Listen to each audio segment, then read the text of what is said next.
What is going on, everybody, and welcome to another week of Street Fighter League Pro-JP 2021, where we have even more matches coming in a bit more often, as we've been doing 3 days a week with 2 sets of matches every single broadcast. And speaking of which, my name is Vicious, here with Xian, and we are your commentators for the official English broadcast. This week's going to be ever so important, but before we get into the matches, Xian, how are you feeling about this week? I think this week, there's a very interesting start. They're actually starting at one of those heavy hitters. We got Shinobizen Gaming versus V6 Plus FAV Roto Z. And I think that's a really great start for the week, So I'm really excited. Yeah, we're seeing a lot more teams kind of getting those points in as they start to finish up some of their rounds for at least, their first set of games. But we also have a brand new rule implemented in this season of Street Fighter League for Japan. Xian, why don't you give us a little walkthrough on how this works? So basically, there will be 3 players for each team. One will be on the reserve side. That's basically the same. But there's a home-away rule right now. So the away team has to pick their character first and the sequence first.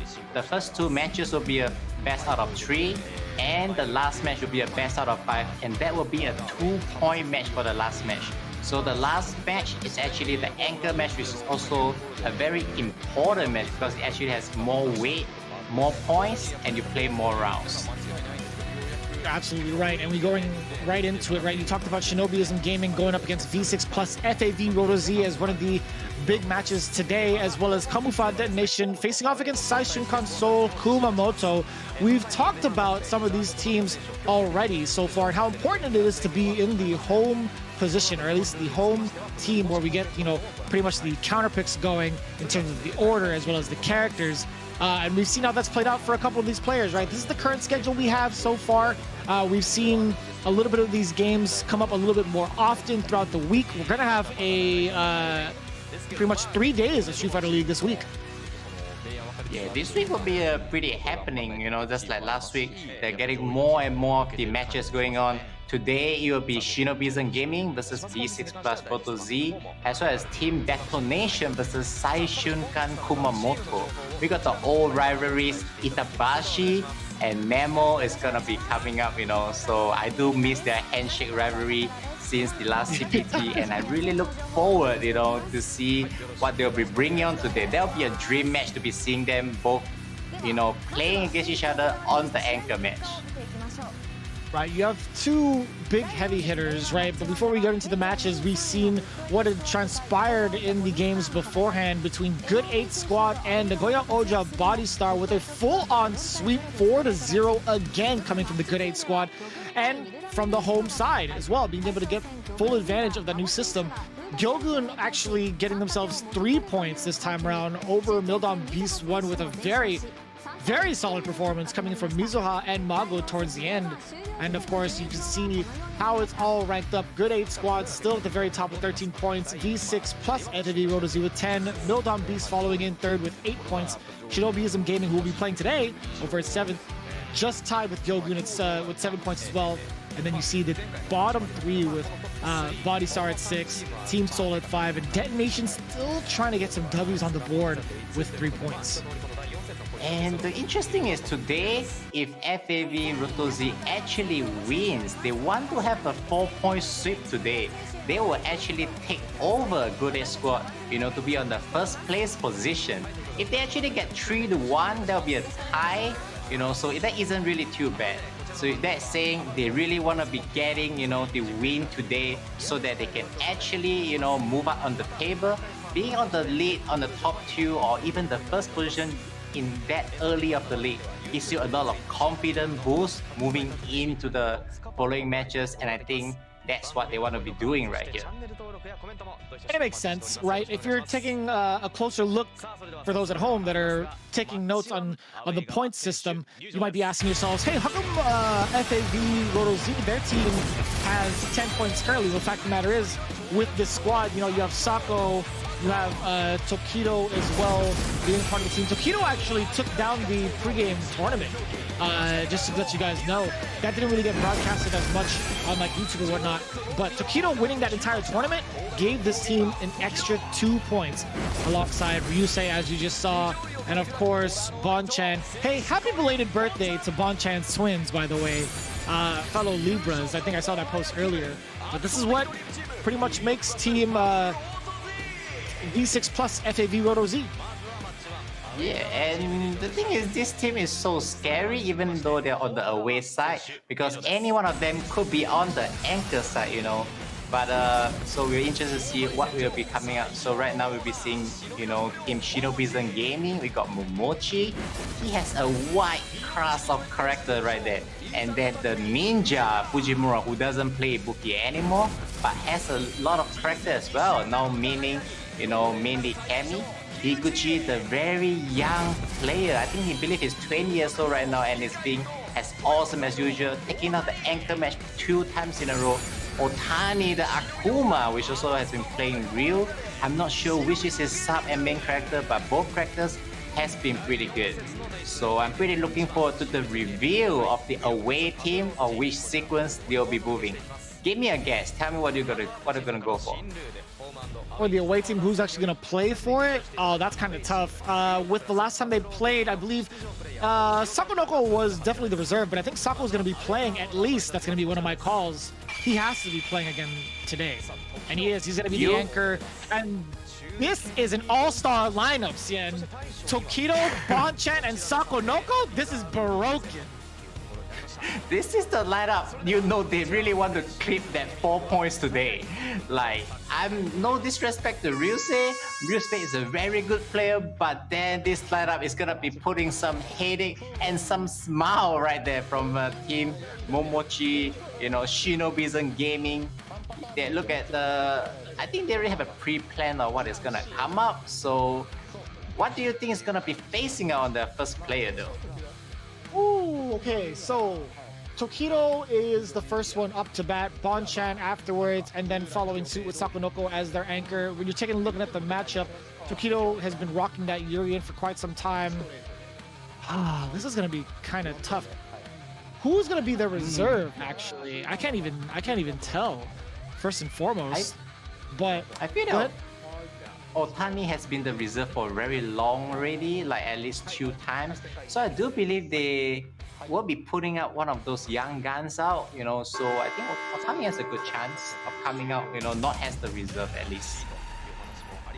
I want to say they might throw in Higuchi up first, either that or Fujimura, but I'm going to say Higuchi. I think I do like that. I want to see how that matchup plays out, Higuchi versus Tokido's Urian. Wow, they actually been training partners, you know, like when Tokido was training against Daigo's Gao, Higuchi is the one that Tokido goes for as a Gao training partner. So Higuchi is very familiar with Tokido, but I do look forward to Higuchi fighting Sako so that they can run back like the last CPT where Higuchi resets the grand final against Sakonoko. That would be really interesting to see a rematch right here. Higuchi plays a really important role in this team because he actually is not just a young blood. He is one of the key players in this team because he's so strong right now.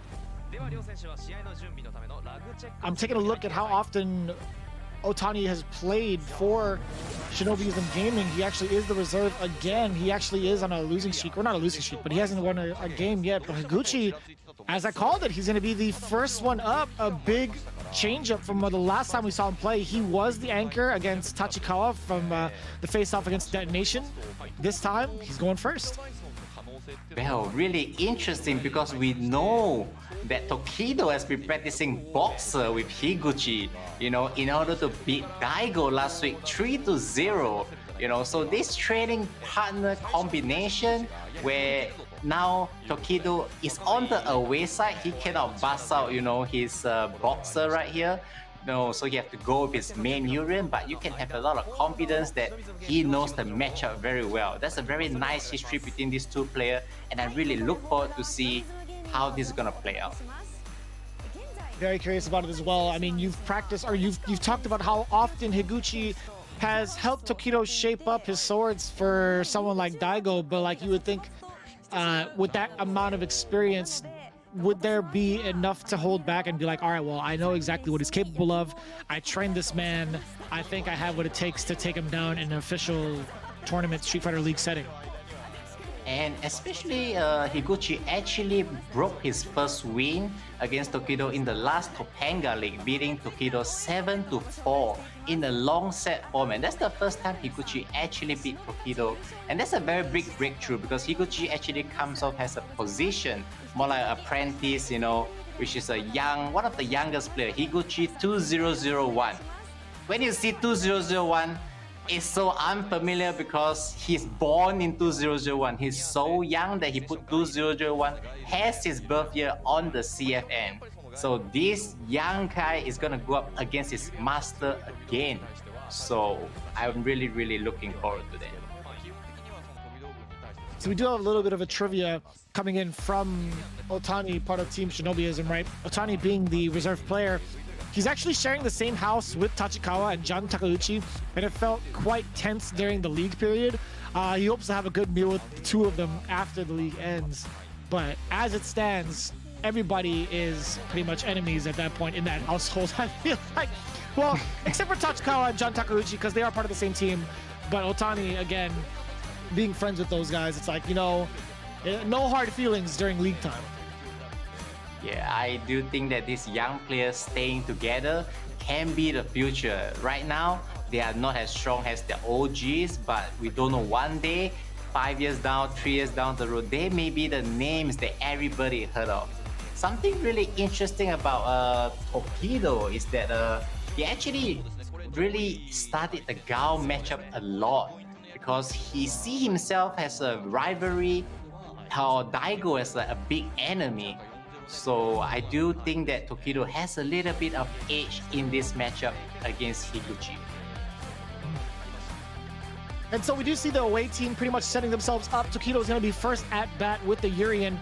However, if he manages to lose the first game, they're still allowed to change characters. That is still within the rule set. If they lose that match, they can go back to character select and change it up. So we could see Tokido switch up against Higuchi if he loses with that boxer. We'll see how it plays out.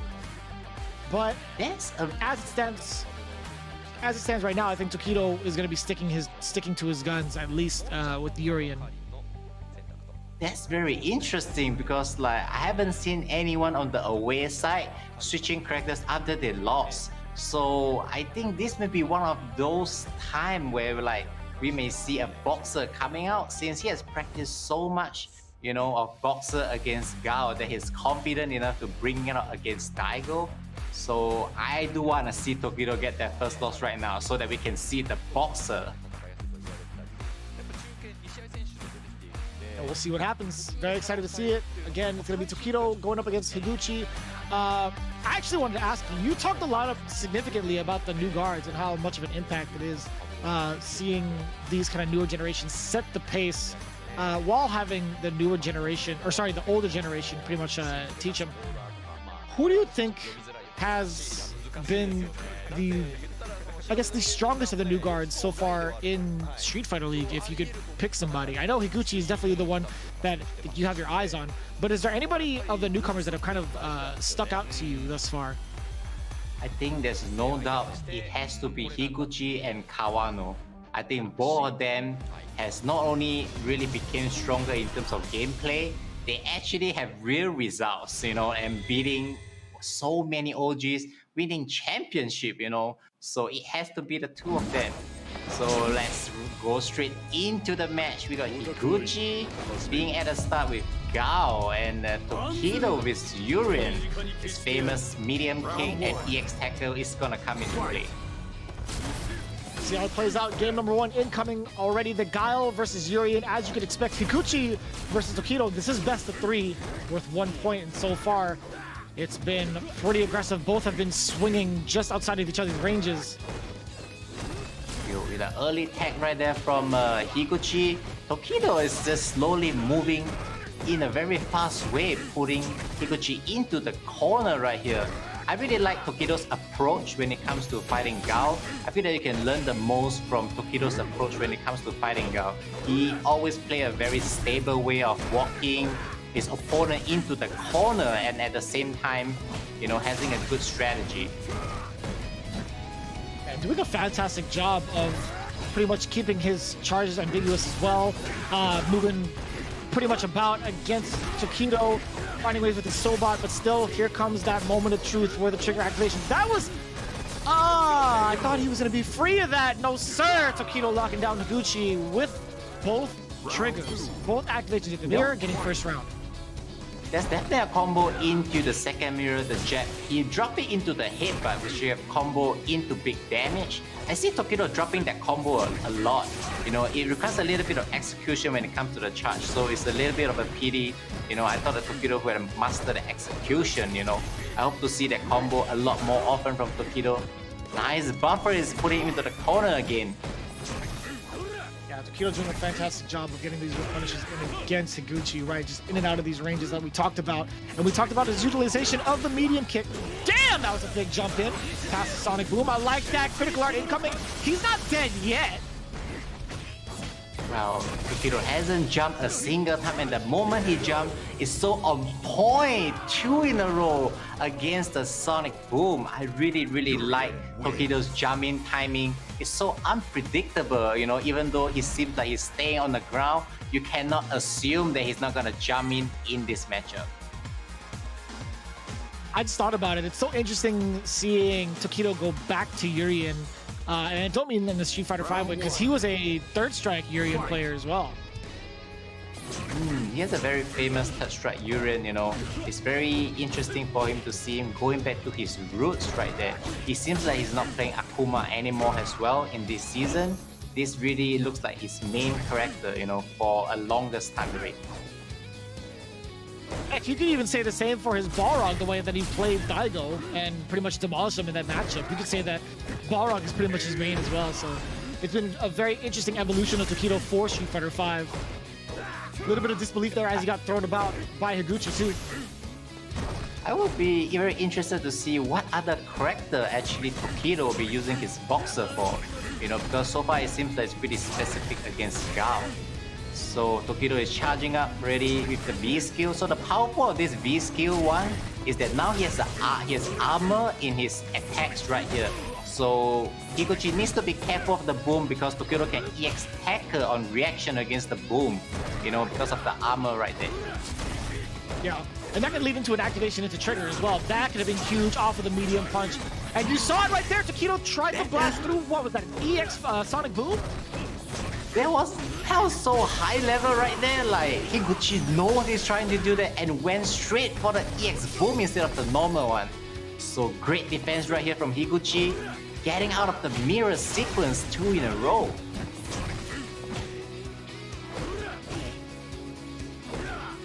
Oh, but look at that, 6 seconds left on the clock already. Still taking another throw. I don't think he can take more than that. That's it. Oh Wow. my god, it was gonna come down to it.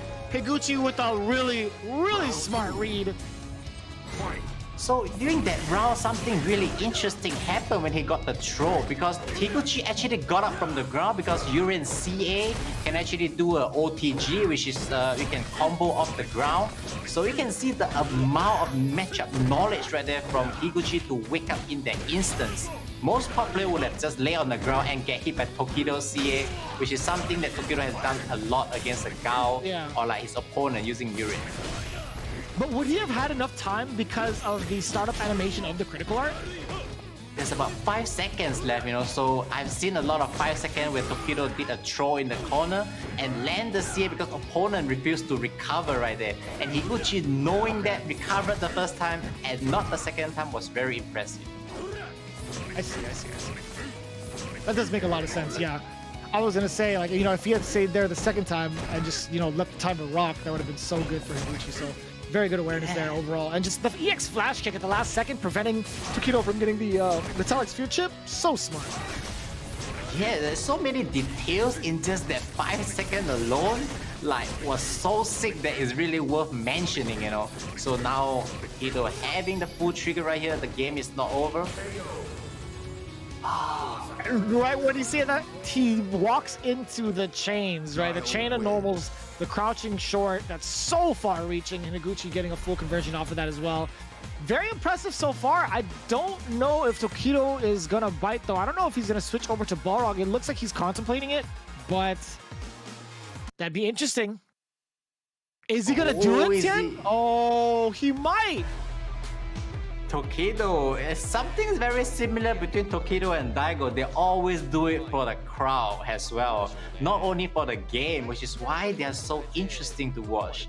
You know, I believe like he really used Boxer to beat Daigo 3-0. So playing Boxer right here is, oh, Higuchi knows it. Look at him punching, you know, right there. He's so sick. Higuchi's actually so sick. I really enjoy the way he's been playing. He's so smart right now. He's just completely on it in adaptation against Tokido. And it's so wild to see how much he's progressed over the years against someone as infamous as Tokido, right? It's just been something that's kind of unprecedented when it comes to the newer generation and how fast they've picked up the game and how fast they've come to their own successes. Yeah, although I can say that Momochi is his game master, I feel that Tokido brings a very important role for him, you know, in becoming who is he today. Because after Tokido trained with Higuchi all of a sudden rises up to the top. So I would call Tokido another master right there for Higuchi. Now we gotta see the Boxer and the Gao matchup again. Ooh. Talking about the counter pick here from Tokido, just within range, yes sir, using the heavy punch and then the dash punch as well. No anti-air, a slight delay in the upside down kick. Here comes Higuchi. I believe the lack of anti is due to Tokido just switched from Urian to Boxer, so his muscle memory could still be at down heavy punch, you know. That's why he wasn't really comfortable yet, you know, with the anti muscle memory. Corner. Was that a punish on the Sobot? Was that a little bit too close? Yes, the Soba kick is -4, so you can't do it at a very close range. Yeah. B-trigger Q right there. Be huge. Extra oh, I think you might be within chip territory, but it doesn't matter. Higuchi is still throwing out the EXs. The delay on the upside down kick is too powerful in a guess situation. Yep. Even if you block the upside down kick at that situation, the little baby boom is still behind. So you're still gonna deal with the pressure right there. You can tell Higuchi is so good at this matchup. Nice jump. Side, the reversal. This is gonna be so tough for Tokido. The Grey Life is adding up. I like that. Standing heavy punch, fighting his way out of the corner. Still trigger on deck, jabbing away and then checking the lows immediately with low medium kick.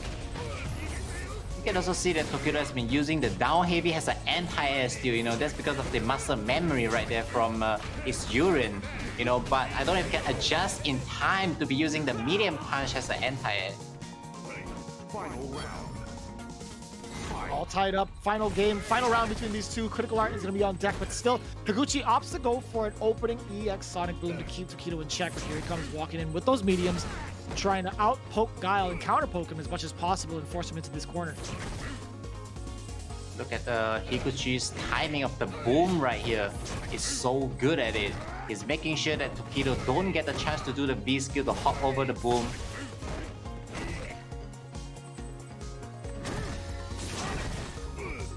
Wow, those punches. Check Tokido again. Whoa. Look at those booms. It's so unpredictable. Tokido couldn't find the right timing to react to the boom right there. Whenever he was waiting for an EX boom, or a button just comes out. What a good use of the boom has the footsies too right there from Higuchi. Eesh. Have we seen a single KKB coming in from Tokido to go around the booms? I don't think we have, right? Not a single like successful one. Yeah, Higuchi has been mixing up the timing so well for the boom and is doing it so close as a range. Like Tokido couldn't find the chance. The Oki situation, and Higuchi guessed correctly. One chance. Oh, this is dangerous. Tokido can get a solid hit into a Critical Art, or maybe Critical Art his way past the Sonic Boom. You can see him buffering away. Hence the pump fakes, right? You can see him. His character just moving around. That would have been huge. 13 seconds left on the clock. Tokido spends the EX meter. No more threat of the critical art. He has to do it raw. And the stop on the dash, 2 jabs over Higuchi with a slight smile on his face. He's like, all right, I tried to be a little cheeky. You got me. Nice stop. Well, that's 9 seconds left on the clock. I think Higuchi makes a very good choice. This is a pretty tough matchup for Gao, but you can see a lot of skills right there from Higuchi. You know, making use of the boom timing, shooting off the EX boom, the button footsies, and the jamming timing right there, you know, to mess up Tokido in the neutral game has been really impressive. So I would say this 1-2, very close game. Good games, you know, so far. No, without a doubt. It was a very patient match between these two. There was a handful of games, actually, what, like 2-3 games were pretty much down to the wire. Tokido playing it out carefully, though. Getting the first W as Urian was so crucial because of the fact that, like, after Higuchi had adapted to it, he was still in range to switch over to Balrog if need be. So that was very smart, very well contested from Higuchi, but overall, Tokido comes out the victor. I really like the characters that Tokido has. Urian, Akuma, Boxer. There we go. Tell me something about the stats, Suspicious. Hey man, 50%, not too bad in anti-airs. 1 in 7 coming in from Tokido. We've seen how many times Higuchi has jumped in on both Urian and Balrog, right? But it doesn't matter if you get the W. And of course, the EX percentages or the invincible wake-ups, we've seen it from the side of Higuchi. We saw one of the interruptions with EX flash kick after a reset from Tokido. We saw one towards the end before the time over happened. That was another invincible reversal. But Tokido, not so much the same, not too worried about it. Moving on into the next match, Bonchan deciding to go with Karin Kazuki. It's going to be a matter of like who's going to come up next between Fujimura and Momochi. This is where I'm going to ask you, Xian. I want to know what your predictions are going to be. Who's coming up next? Well, you know, Fujimura has a 100% win rate so far. He has won 3 of his matches, 3 times that he came out beating Gachikun, YHC Mochi, and John Takeguchi. So he has a 100% winning record, you know, and he has like 3 characters, Chun-Li, Akuma, and Cammy on his deck. So there's no way you will sit up Fujimura. He's just another poodle right there. You will never want to put him on the reserve. And I think he will go for the 2nd spot this time. Word, okay. I like that. I think Fujimura going up against Karin Kazuki, not too bad. I would imagine you'd want to save him for like maybe the anchor spot because of his hot streak. And, you know, Cammy versus Sakunoko's Minot would be pretty solid to see. But I think you might be right. I think Fujimura going up next, it does make sense getting rid of the threat and putting someone like Momochi last with Akira. That'd be pretty cool. Well, something about Fujimura is I don't know why, even though it makes more sense for him to go for the anchor, I realized that he doesn't go for the anchor match like all the time. He really very rarely go for the anchor match for some reason. You know, Momochi seems to be always be taking up the anchor role, so it's maybe something to do with the team synergy itself. You know, so he said Fujimura is also saying that Bonchan is probably not expecting Cammy to be going up against him. So we got the reverse psychology right there from Fujimura. That's really interesting. That's true. That's also very true, yeah. Looking at Fujimura's record, he's been playing in the middle position pretty much every single time except once, right, where he faced off against Team Detonation. He was up first. But majority of the time, he's played off in the middle spot, and he's won every single one of his games so far. And speaking of which, Fujimura and Momochi were saying to focus on the upcoming match after Higuchi had apologized. And now being up next, he's saying Bonchan is probably not expecting this to happen. So he wants to show the difference of preparation in this match. He wants to show that his secondary character is going to be more than enough to take down Bonchan's main character that he's been utilizing for some time now. And I'm curious to see it as we're getting ourselves ready for the matchup. We do have a little bit of trivia coming your way from Team V6, or sorry, V6 plus FAV Roto Z with Bonchan as we get prepared. But for the most part, Fujimura has been probably the most dominant Cammy thus far. outside of just seeing his win record, the way that he plays is so offensive, and it's just he's so efficient. He maximizes every hit possible, including counter hits, right? And that's one of our favorite things that me and Xian like to highlight, is how often Fujimura has maximized for damage and some of the new sequences that we've rarely seen. I know that, Xian, you talked about this earlier in the season, where it's like we're still seeing Cammy players further optimize this character, even though a ton of people play her, and she's already, I feel like, has been well established, but we're still seeing new things to this day. I totally agree with you, when it says to optimization. We used to think that Fujimura is able to optimize Ibuki because Ibuki has a lot of creativity and still a lot of room, like very little details as a more complicated character. But then when it comes to Cammy, now we know that this is the player right there. He is the optimization. No matter what character he play, he will actually optimize. I'm still a little bit sad to see Fujimura not having Ibuki as part of his cast of character at all. He has Chun-Li, Akuma, and Cammy, but Ibuki isn't even sitting in his reserve seat. And Ibuki is the character that nets him the most championship, making him who he is today. But I guess as a fan of him, Fujimura, I do want to see how he it's gonna play out. I'm still gonna enjoy watching him play. No, without a doubt. Seeing this transition has been a long time coming. He has been forced to play secondary characters in prior seasons of Street Fighter League. We did see that Akuma come out a good amount from Fujimura, but it hasn't played out to his strengths. I think the way that he likes to play really works out well with Cammy, more so than Akuma. We'll see how it plays out, though. Bonchan coming in with Karin Kanzuki. Let's see it. Game number 2. Here we go. Well, this is one of Bonchan's match that he really likes it. He is among his character. Karin is also one of the best to be fighting against Cammy. Looking at the early corner pressure right there from Bonchan. Okay, going for the dive kick. Oh, that's gonna be fine. Yeah, he did get a hit, but Bonchan was still mid-air. So he misses the confirm, and Bonchan was so on point with his EXDP, just straight from the start of the round. So you're gonna be taking a throw because Bonchan has a lot of health lead right there. Oh, this is gonna be huge. No, just too far off the mark to convert. He tries to go for the tricky stuff, back throwing further into the corner now. Fujimura does have critical art on deck. If he gets a solid hit, any confirm, could lead to Karen's death. Bonchan still sitting on trigger. Fujimura doesn't want to step on the gas just yet. He's waiting for the trigger to expire first. Well, Fujimura is really, look at that, he tried to go for the V-shift. If the V-shift activates, he's gonna use the CA as a punish. Fujimura is so good at optimizing. It feels like those little jabs right there is him buffering the jab into the CA, because that's what he's good at. Oh, and Bonchan is the one doing it instead. Oh no! He could have converted into critical art off the uppercut. Oh no, that's huge. But can he do it even with the amount of resources? He tried it, but the medium kick stop sign of death. You are not allowed to pass. That was great decision making from Bonchan. Very fortunate, I should say. I don't even know if he intended to stop that dive kick. Obviously, he was just trying to throw out the medium kick in neutral.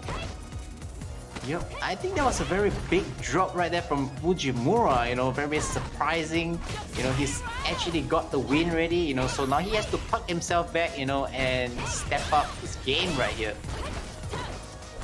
What a counter hit conversion off of the straight stand jab, but the Fujimura does get his opening of his own. Fully loaded, all trigger, and okay, still goes for the option of the dive kick to close the gap. Okay, spamming the meter right here since he has a full meter for some time already. Now any hit can be confirmed into the V trigger. So Bonchan is keeping his games very slow right here because he's just trying to get some damage so that he can go for the one chance situation, which is kind of now, I would say. No, you're right. I think, Bonchan also sitting on full meter could lead to explosive damage. I think any confirm would pretty much take the round for him. Especially something as dangerous as a low forward or even as dangerous as a stand roundhouse. Both options are very much so viable to take the game. Fujimura, also fully loaded. He has to have at least, 2 touches to take down Bonchan. Yep, both players have been sitting with this full meter and full V-trigger for the longest time. Fujimura just dropped a stand medium confirm. Bonchan activates the V-trigger first. I like that. So now it's... Wow, what a stop too. All he needed was a stand light kick, and that's going to be more than enough. Spin it to win it. 2 seconds left on the clock. Doesn't even matter. Bonchan showing how much he is prepared for Fujimura's aggression. 2 rounds straight. Very clean. The stand light kick buffer into the Gurenken from Karin is a very strong move in the neutral, as well as when you're blocking a move. The stand light kick buffer is really good. So Bonchan knows the best button to be buffering right there, you know, and when it lands, it actually nets him the kill. So there's some really good knowledge right there on Bonchan, knowing what to be buffer in the Kami matchup. So smart. It's got to be the Tonkatsu talking, right? Being able to eat Tonkatsu after a whole year. My man is feeling it today. Wow. Oh, no confirm right there from Fujimura. Fujimura hasn't really been on point with his confirm. Right. You see, talking about those confirms, still sitting on the trigger. He hasn't had any opportunities to really net significant damage. This time, he does get it. There is going to be stun on deck. What a tech from Bonchan that led to death, but either way, the trade still happens. Fujimura getting the first round of game number 2. A little bit of relief there from Fujimura, but Bonchan looked up to the skies. He's like, man, that was tough. You could feel the aggression, you could feel the pressure. Yeah, interesting to see how Fujimura actually slowly building up the stun meter against his opponent. He's not like anxious in like rushing him. See, when he got the stun right there, he's just slowly poking right there, you know, and now he goes in when he's getting the momentum right here. So this corner pressure is gonna be heavy. I like the side switch. Oh, no confirm. Off the low forward. Wow, the stun is building. This is not looking good for Fujimura. And the back throw. My God. Bonchan still managing to save all that meter going into the final round, potentially final round for him, but Fujimura also stuck with a lot of critical art on deck. We might expect to see an EX dive kick for first strike here. But right now, it's going to be the low forward confirming to the spiral arrow. I hope this won't be the repeat of the last round where Fujimura having such a good lead. One combo from Bonchan into the side switch has taken him the last round, you know. So Fujimura now is being a little bit more careful. He's not overextending, you know, even though he has put Bonchan in a corner. Woo-wee! You were talking about the tool, a stand light kick being such a great buffer but normal into so much damage, right? Bonchan spending 2, and best believe he's going to build that up so quickly because the amount of times he's going to force Fujimura to block. Oh, now he's put himself in a better position in the corner. No, that is... He went for the confirm instead. Oh, there you go. I thought he went for the DPCA like a previous time he got the confirm, but maybe it's just not enough health due to when you press the button into the V trigger, the scaling actually hurts a lot in this season. You're absolutely right. Fujimura still within range to actually get that kill despite all the scaling involved. What we wanted to see, right? You were talking about some of those misconfirmed. Fujimura missing a little bit more than we're used to, but still managing the net to win. That's going to be just fine, right? Getting another W on the board, tying it up against Bonchan. Here we go into the final game, though. Yep, Bonchan is definitely not ready for this matchup. Just as Fujimura, since Fujimura surprised, you know, Bonchan with this Kami pick, you know, coming into this matchup, knowing Bonchan is pretty comfortable with this match. So we'll see if the talent is gonna work out for Bonchan or the hard work Fujimura picking the surprise is gonna. It's nice confirm. Jeez, even into the target combo, actually insane. Catching the backdash now, Bonchan clearing himself way out the corner, trying to catch maybe a delayed tech, hence you saw why he chose to do crouching heavy punch at that timing. The trigger now on deck, a big interruption. Wow, what an interesting option after blocking the Gurenken. Fujimura went for the delay jab and it goes straight into the target combo. That was some lab stuff right there that Fujimura that was such a great option to be dealing against the V-Trigger Karin. Oh my god. I know there was a lot of people talking about this buff that came in from Cammy. Like, what was the whole point of having Trigger being cancelable off of EX Spiral Arrow? Well, ladies and gentlemen, that is one of the reasons why Fujimura just pretty much optimized and maximized the damage he could have off of EX Spiral Arrow activated into Trigger to take the round against Bonchan. Now look at that match point. And I have to say that combo is the only way he could have killed in that situation after landing the down medium, since he doesn't have the CA. So that was so good of an option. Now it's so dangerous right there. The stun is building so high. I like the jab. Oh my god, he can actually kill Fujimura. He's gonna take it all the way back. Does EX dive kick instead, but Karin with the reversal coming from Bonchan just to get pressure out of the corner. Wow, Fujimura is just pressing one of the strongest buttons, the stand medium kick. Bonchan is looking for an opportunity right here to get the buffer, you know, to hit on the stand medium kick. Like, he's just looking for opportunity in the neutral game right here. What? You saw He that? ran into it. He ran into the buffer. Fujimura was throwing out those crouching jabs into EX every single time. And Bonchan still thought of an opportunity to dash up into his face, but no, sir. Fujimura was so relentless with it. He was still going to continue doing so. But I mean, which can be buffer crouching jab into EX Spiral Arrow? I mean, like, I never seen Cammy buffer jab into Spiral Arrow. That was something that is so unorthodox, you know. Like, I know Cammy buffers a lot of mediums, you know, stand heavy, but jab though, like, Fujimura is just literally trying to maximize every single stuff. You know, one-to-one, great position. You absolutely love to see it between these two. You know, what's funny about that is, you know, Bonchan was doing the exact same thing with Karin a little bit more often. Stand short being one of the big buffer or light buffer normals, but standing medium punch into the Sapo is very common. But yeah, Bonchan actually got to maximize a lot of that stand light kick into something like EX Sapo into the Tenko, right? So we saw a lot of those buffers coming in, but you see the stats right now. EX for Senha being 100% invincible reversal, hitting the mark. Fujimura, on the other hand, a ton of donuts, right? 0 for 0 all the way through. And you know what? That's not too bad because he still gets the W. Yep, I guess they don't really count dive kick or ES dive kick as a jump in, because if you try to count that move in part of the stats, I think everyone will have a pretty bad anti-air stats, you know, against Cammy, because that's definitely one of the strongest moves, you know, when it comes to getting in. I really like the matchup between the two players. No double I really like. right? You can't do that though with Cammy, right? EX dive kick definitely counts as a jump in. No double standards here. There should have been a little bit more detriment to Bonchan's statistics there in anti-airs. Despite him losing, like, I feel bad for him, sure, but at the same time, it's like, hey, if you don't anti-air Cammy's dive kicks, that still counts towards the stats. Yep. Next up, we're going to be having Momochi right there. See the zooming of the camera into Momochi. His Akira will be coming next. Momochi has took on the anchor position many times, you know.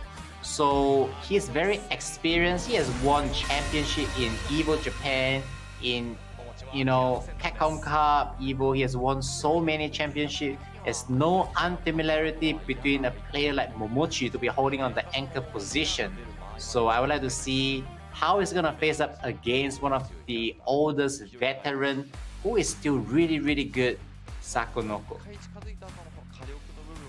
So this is one of the plans that Shinobiism has actually geared themselves up for. They were talking about 3 different variations of the away squad and how they wanted to play it out. As it turns out, you know, coming up with Akira, Momochi has focused on the Minot matchup even before today, right? We've seen the kind of work he does on his streams with Akira. He's been playing this character since her release. So they've had significant amount of time this weekend to prep specifically for this matchup. I hope Sakonoko is more than ready to face off against someone like Akira, because we already know that Minot's been around the block for some time now. And Momochi, we'll see if he has what it takes to take down Sakonoko, because the way that he maneuvers Menat is so impressive. Easily the best Menat in the world. I definitely have to agree with that. The best product in the world with all his optimization using those 6 leader ops anytime they want it to come out. Sakurako also plays Akira, for quite a bit. I would say that he's pretty familiar with all the setups, when it comes to Akira. So we'll see how this is gonna play out. Very true. When it comes to new characters, what's funny is both of these players, when it comes to new characters, they're always like in the lab first, breaking down what the characters can do. I always watch their streams when it comes to DLC characters. Sakonoko especially, the way he breaks down some of the tech. But we'll see how it plays out. Again, you mentioned it, Sakonoko does have experience as an Akira player, dabbling into it, as well as maybe playing against the matchup. So when it comes to this matchup, the neutral game is going to be really annoying because Menat is going to control the whole of the ground game right here, So, wow, that's a nice conversion that only works on crouching. I really like Momochi's awareness of the conversion when it comes to standing and crouching. Oh, that still could have been a pretty big punish, but Sakonoko didn't have the orb with him. Oh, this is going to be all Sakonoko. He can spin whatever the heck he wants to keep going. I like that, into the Soul Spiral. Yeah, the V-Skill 2 being so much better this time around. EX elbow, getting a knockdown. Oki afterwards. The back throw now. The orb is behind Menat. EX Fireball. I like that. Stopping Sakonoko dead in his tracks. This is the second Daigo we are seeing from Momochi, and now you gotta deal with those ops. Wow, the range a little bit too far for the follow-up. Instead of 2 more ops, I like the stage, how ambiguous it is, because you just can't see how many ops he's left. Oh, and the roundhouse keeping Sakonoko in the air. It's so far. Such a great poking tool.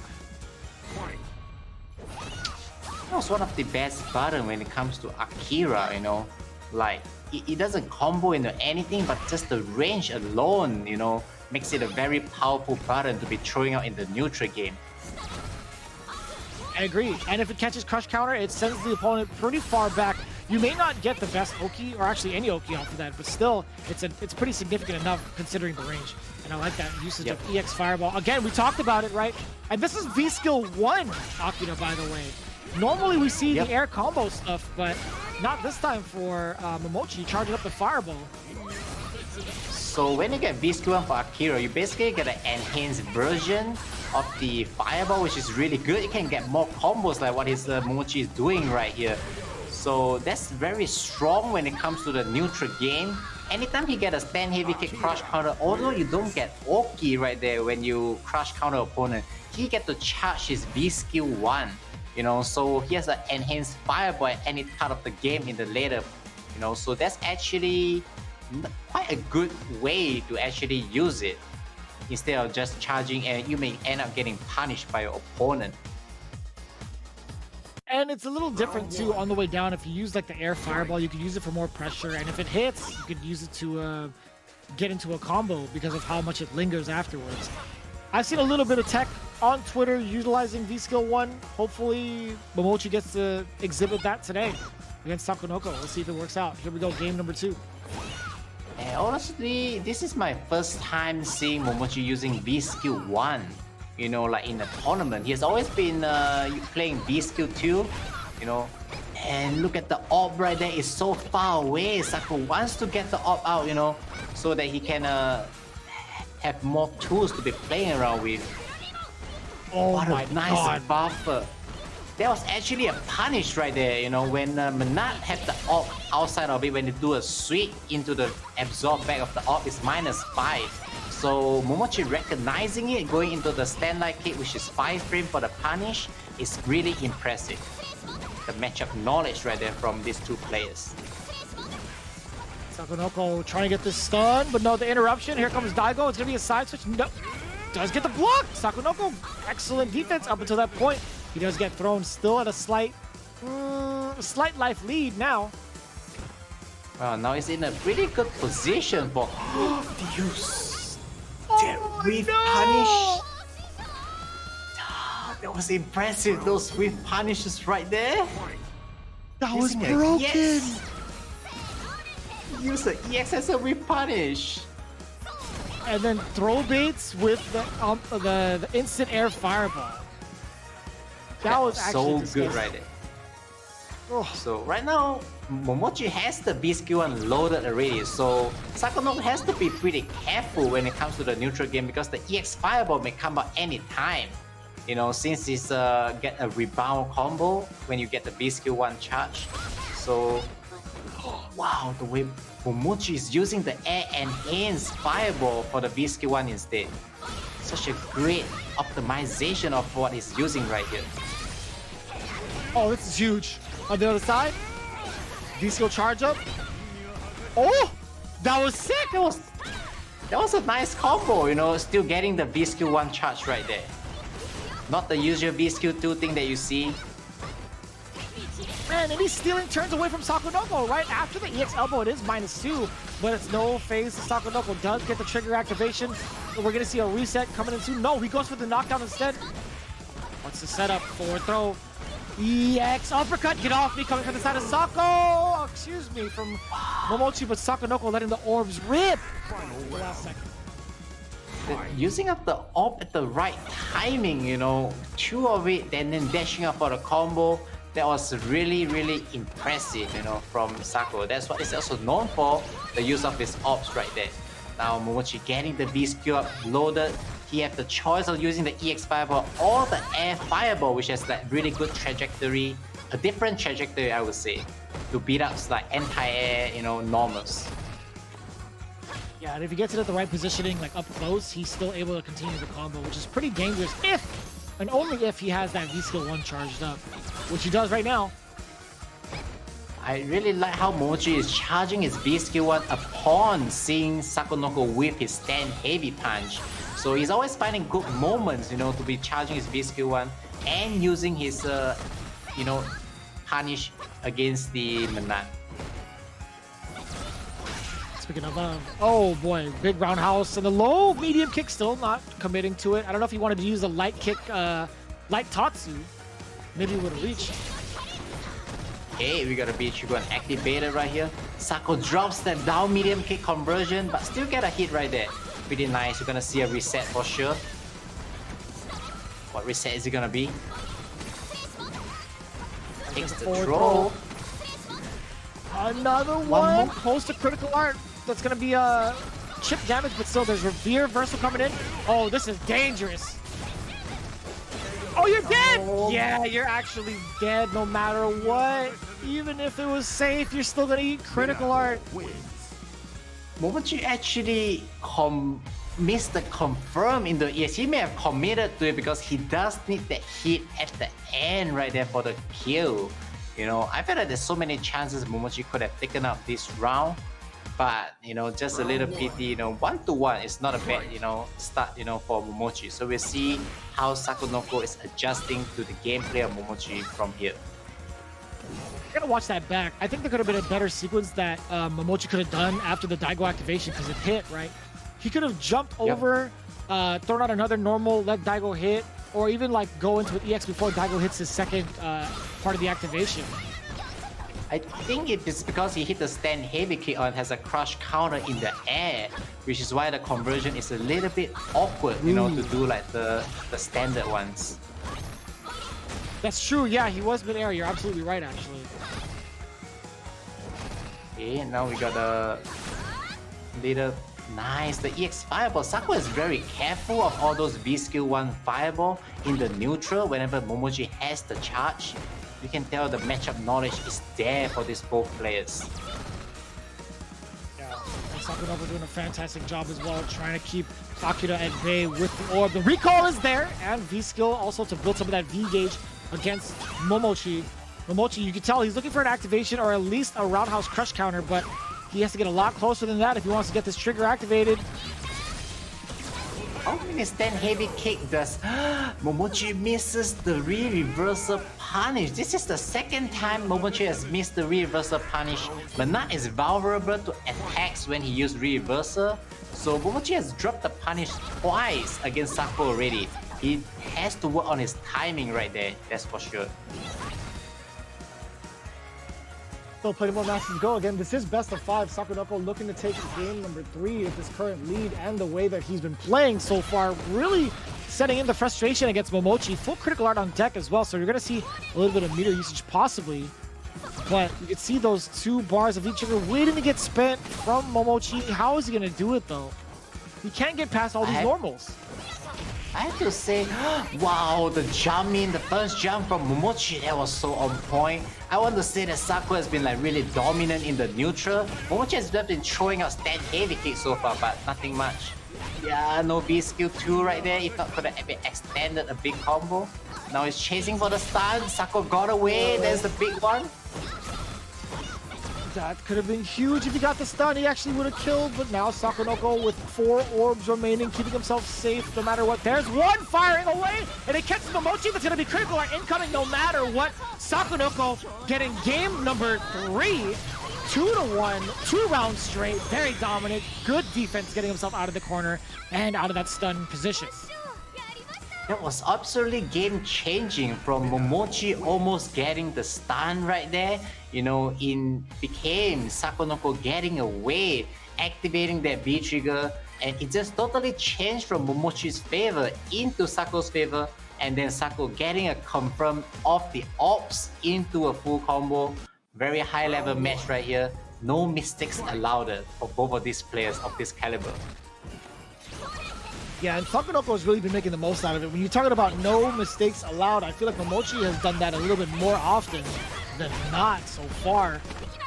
I like that full confirm, and I like that, you know, the only way you can get that follow-up into the elbow is after the hit, going into roundhouse Tatsu twice over, props them up high enough for you to get the juggle follow-up. And you have to do it on standing as well, you know, so the recognition. What is that? What did Sako just did? This was an execution error? He just flew out the... Okay, 6 more ops. I gotta say this stage is broken. I really like the how ambiguous. It's very hard to tell the ops, how many is it remaining, so I think that's an advantage right there for Manat. To be using the background has a camouflage, you know, for the amount of ops. So the key is probably you have to look at the bottom right to see if the B trigger still exists. That may be one of the tricks, you know, to deal with it. But that's so difficult because you still have to guess between 1 and 6, right? Like how many's in the chamber, really? Yep, you gotta remember how many ops has been out. So that's pretty, oh, nice EX combo extended from the B skill 1. Sakonoko using the ops so well right here. Still controlling the neutral, I would say. We only see Momochi jump once, you know. So we'll look forward to see him surprise dash. Big combo. Get OP afterwards. Pressure from the low mediums. Crouching medium punch and low medium kick, but no conversion. That was a counter hit. He could still get those conversions into EX kicks. Now there's 6 ops right there. There it is. No way. Sakonoko used the back op right there, flying out, you know, up and dashing up, you know, thinking he will get covered, you know, by the op itself that is flying out. But then somehow the op didn't go in the trajectory that he wanted and got punished by Momochi's buffering instead. Kind of unfortunate for Sakonoko right there in that situation. That's what I wanted to see from Momochi. I wanted to see more of these confirms utilizing the meter that she has because she builds it up so quickly once she gets that Oki situation started and those block strings, right? I want to see more of these low forwards into the EX spin kicks because you do get the follow-up, you do get the damage afterwards, and you get the Oki. So spinning the bar to force the opponent into the corner faster, Akira does that so well. He needs to utilize it just a little bit more often, I feel like. I definitely agree with that. But right now, Sako somehow has pushed... Wow, I was just saying Sako was pushing him into the corner and Momochi managed to get the side switch, you know, changing the position right there. Such an interesting how fast Momochi is walking so good right here, the movement. We activate the B trigger. Now it's Sako's time to be guessing. Gets hit by the overhead. This is not looking too good.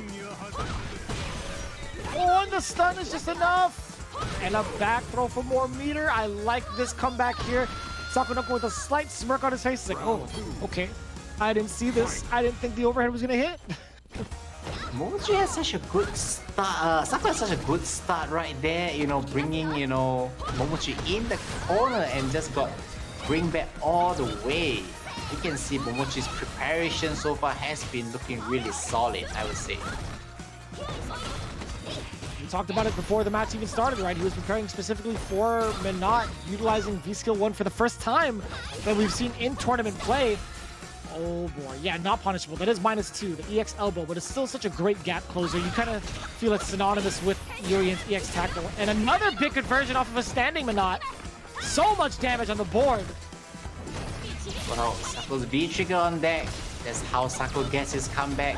Sako is so good at using his ult, making his ult comes out, and then using the following up with a dash or a walk in to use the attack. Now we get a reset. Momochi tags it with no fear. I like that. There was so much unnecessary damage. Why did Momochi even come in there with a jump air fireball? Oh boy, Daigo, which side? A slight walk up, the big back throw. Sakonoko hanging on for dear life. He does have critical art, so any confirm can actually kill against Momochi, but Momochi just needs one touch. That's not a light kick or a light punch. Oh, what just happened? I saw some yellow flash. I would assume that there was an executioner error right there from Momochi's side. A little bit unfortunate that he is able to bring this back right here. I can't even tell what EX that was. It couldn't have been uppercut. I don't know, maybe elbow to chase down? I can't tell. Definitely felt more like an executioner error right there from Momochi's side. Now he has to work his pace back, to regain it. His strategy hasn't really changed. He has been using a lot of stand heavy kick right here. Just like how he started from the game, he has stick to his decision until the end of the round right here. What an interruption on the dash. Sakonoko applying pressure now in the corner with the orb recall. It's so hard to tell what to do in the situation. Critical art might be enough. He's not going to spend it yet. He's looking to, though. Any opening, especially now, he is in kill position. He can't take down Momochi, and stun is imminent. That's going to be more than enough. Sakonoko taking down Shinobiism's own Momochi in the last game, last round, and you can see how much it meant to Sakonoko. He popped off just a little bit, letting him know that, hey man, your preparation was not enough for today's match. Momochi just spent the last 30 seconds in the corner, blocking again and again, strings after strings, balls after balls, a lot of nice set plays and sequences right there from Sako for the last 30 seconds, trapped in the corner, couldn't find the chance to do anything. Great play there from Sakonoko. Momochi looking like he's a little bit salty. He is reviewing his match right here. I think he really wants to take this now for the team, but right now we have Team V6 plus FAV Roto Z climbing up to the top of the league along with Good 8 Squad being in the top 2. I believe they're tied on points on 11 points right now. With how many points they just got, I think you might be correct. Tokido did get the first match against Higuchi, that is 1 point. Bonchan failed to succeed against Fujimura, so they lost out on that one, and the Sakonoko being the anchor match with 2, that does put him at tie 13 points. Sakonoko, this is his first win in the league, actually, when you're looking at some of the stats with V6 plus FAV Roto Z. He did not play the last time against Mildon Beast. He was the reserve. However, the one before that, he was the anchor against Mago's Kami. He fell a little short in the final game. But as we look at the results, take a look. 100% on both sides. Coming in from Momochi, but still not enough. You see 9 out of 17 in anti-airs coming from Sakonoko, and 0 out of 0 when it comes to invincible reversals. It doesn't matter so long as you get the W. We've talked about that time and time again. No matter how good your stats are, if you don't walk away with the win, how good is it really? I would definitely have to say that Higuchi, Shinobiism Gaming has the better stats. Most of the time when it comes to anti and reversal, with FAV Roto Z probably has not so good stats, among all the matches that we saw. But then getting the win, like you say, is the most important right here. Yeah, no, it's absolutely vital being tied up at 13 against good 8 squad, utilizing the amount of points that they had. I love seeing Ryusei at the side too. Him being the reserve, it's still so powerful, right? You still can't sleep on this team because you have 3 legends alongside you. This is like the Elite Four, I feel like. Yep. And not to forget, guys, these 2 teams, you know, V6 plus FAV Roto Z, Shinobizen Gaming, and Detonation will be playing today and tomorrow. So they're actually gonna play back-to-back matches for the 2-day. So the one winning today really have a good advantage because you'll be pretty demoralized, you know, if you want to go in for tomorrow match with a loss today. They have to play back-to-back, you know, so they may be tired, you know, and it'll be a little bit harder to prepare, you know, since it happens to be for them. So again, V6 plus FAV Roto Z, they were the away team, right? Sako was saying it was a great match, but as the away team, they couldn't really predict who they will be facing off against the home team. So either way, it was still a very, very solid game for that team. And of course, we see the Capcom Pro Tour still continuing on each and every single weekend with the big qualifier for Japan, qualifier number 3 happening on October 30th for the top 16, as well as October 31st. But reminder for those that sign up, the matches will be happening the day before, if I'm not mistaken. Probably the day of, but either way, October 30th is where you want to sign up. No, actually, the matches happen on the 30th, my mistake. Right before October, real spooky time to get into Capcom Cup and join the likes of the other 2 Japanese qualifiers, as well as the other players from around the world. So be sure to sign up for that. Make sure to make space on your calendar. Yep, and don't forget, guys, you don't want to really go away because for the next match, you know, we'll be having Saishun Kanso Kumamoto versus Komufa Detonation. So these 2 teams right now is actually at the bottom 2. So both of them wants to get this match very badly, and it's a very important match for both of them. More importantly, you have Nemo and Itabashi in both teams. Will we get to see them? Are you hyped to see it, Vicious? I'm absolutely hyped to see it. I pray that we get the interaction between Nemo as well as Itabashi. I want them to line up against each other. It's only a matter of time. We're going to see how it plays out, right? Detonation and Team Seoul need as many points as possible. Currently sitting at the bottom, Detonation only having 3. Kumamoto, or Seoul Kumamoto, still looking for theirs. As it stands right now, we're going to get ourselves ready for that matchup, so don't go anywhere. We'll be back with more Street Fighter League after this. We hope you guys have been enjoying the matches, because we have as well. Again, be sure to spread the word. We put it out on social media every single time, but again, we're gearing up, we're getting ourselves ready to go. When we come back, it'll be Detonation versus Seoul after this.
何か力になれたらいいんだけど。ああ。誰も頼りはできないと思っていたの。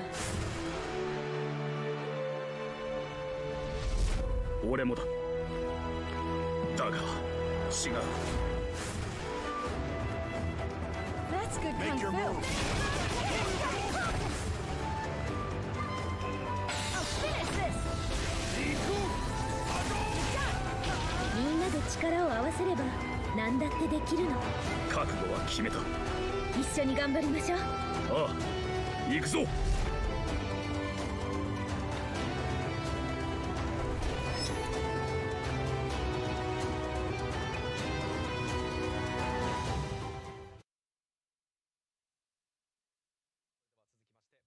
Right back into it. We do have our next matchup for the day here at Street Fighter League. Is going to be Capcom Detonation versus Sai Shunkan Soul Kumamoto. Starting off with the away team, as you can see, the Violent Emperor being the captain for this team.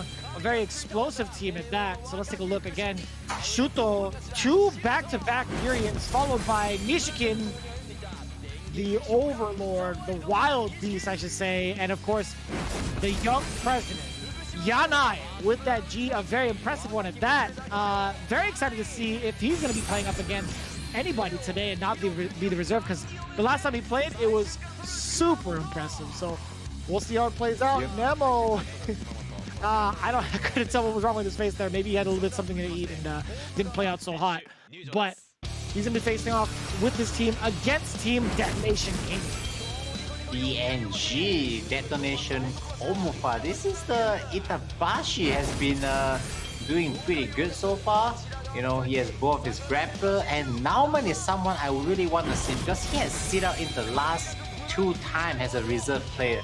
So I definitely expect him to be playing out today. You got a John, that cute boy, the tornado boy, I would say, as well as Tachigawa right here. Tachigawa hasn't been doing as of great. He hasn't gotten a win, you know, so I do think that he wants to redeem himself for the team. John has been doing really great. He hasn't really been showing any rush shit, but, you know, his Cody has been on fire right there. Or how to say on win, you know, since he's such a tornado boy. True. Very, very true. One thing I do like to highlight is the stats coming in from the last time they played. Capcom Detonation actually could not walk away with a W, but hopefully it'll be a different story. And unfortunately, we're not going to see Yanai again. It's the double Urians escorting the Blanca to safety. It's going to be Nemo, Nishikin, and Shuto as the anchor. How do you feel about that, Xian? I feel like Yana has been sitting up a lot, and I don't think like G has a bad match. I remember him saying, you know, Yana is a pretty good pick against Nauman, you know, and G is really good against Zangief as well. So I'm really surprised to be seeing, you know, Yanai sitting up so many times, especially after his last performance, 4-0 against, you know, Pugera, 4 rounds, you know, getting 2-0. A very big surprise right here, you know, for Yanai to be on the reserve. I'm pretty shocked about that. I really hope that Itazan goes first, but he was asking his team, who's going to face that scary guy? That scary guy right there, you know, of course they're referring to Nemo right there, you know, that's for sure. But I would really like to start to see Itazan going against, you know, Nemo, just because I feel like the whole team of Kumamoto is really good against like grappler. So Itazan don't have a lot of chance to be coming out to play a good matchup. Why not just play the handshake match against Nemo, you know, just for the entertainment for us. You could tell there's a handful of smiles coming from this team. I feel like it's bound to happen. Like, they're more about the storyline than the matchup, I feel like. They've gone against each other even in Street Fighter League, and Tachikawa is also showing off his big laughs here. Itazan is basically just trolling around. That's exactly what's expected. He's talking about Nemo yet again. You can see the amount of fear Nemo puts into Itazan's heart, and it's pretty significant. Yep, I definitely think so. Itazan wants to go in this situation just to get the run back. We get it. It feels like we are getting it. Let's Vicious. go! That's what I'm talking about. Ida-san didn't want to do it. You could tell by the way he was trolling his team and just from the facial expressions alone. He was saying, you know, I don't want to do it, but I have to. I have to. Me and Xian felt it in our bones. Like this is a matchup of destiny. It doesn't matter what platform is on. It doesn't matter what tournament's happening. I feel like if it's an exhibition where they get to choose their teams and how they play, it has to be Nemo versus Ida-san. Yeah, it's a little pity that it's not the anchor match, but this is just gonna be as exciting, you know. It's everything is online, you know, but we can definitely see an extended handshake, you know, from one screen to another, you know, if Nemo happens to get a W right here on Ida-san. But saying about this, Zangief isn't really that bad of a match against Urian. Actually, Zangief could be a pretty good pick against Urian, you know, so I would like to see how this match will be played out. We'll see how it goes out. Again, as you mentioned, this is a matchup that we were both looking forward to. A lot of history between these two. The handshake that Nemo presented towards Ida-san was one that made memes for years afterwards, actually. I feel like it's still being used to this day. But the home team trivia in the pre-tournament interview, Ida-san kept reminding everyone to beware of the scary player. That's definitely a personal bias right there from Ida-san. But right now he's gonna go up against, I don't think both of them has bad track record against each other.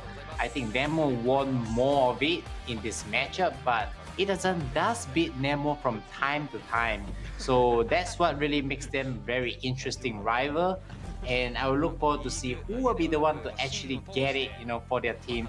Don't forget, both of them is at the bottom two of the league right now. So both of them really wanted to score the W right here for their team.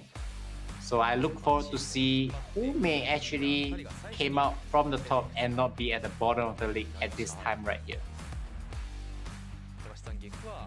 Yeah, I'm looking at their past history, right? A lot of the times, Team Seoul has come up with the tie, right? So far, they have 2, 4, 5 points. They're very close to getting that tie the last time. Nemo has been a little bit hot and cold so far from what it looks like.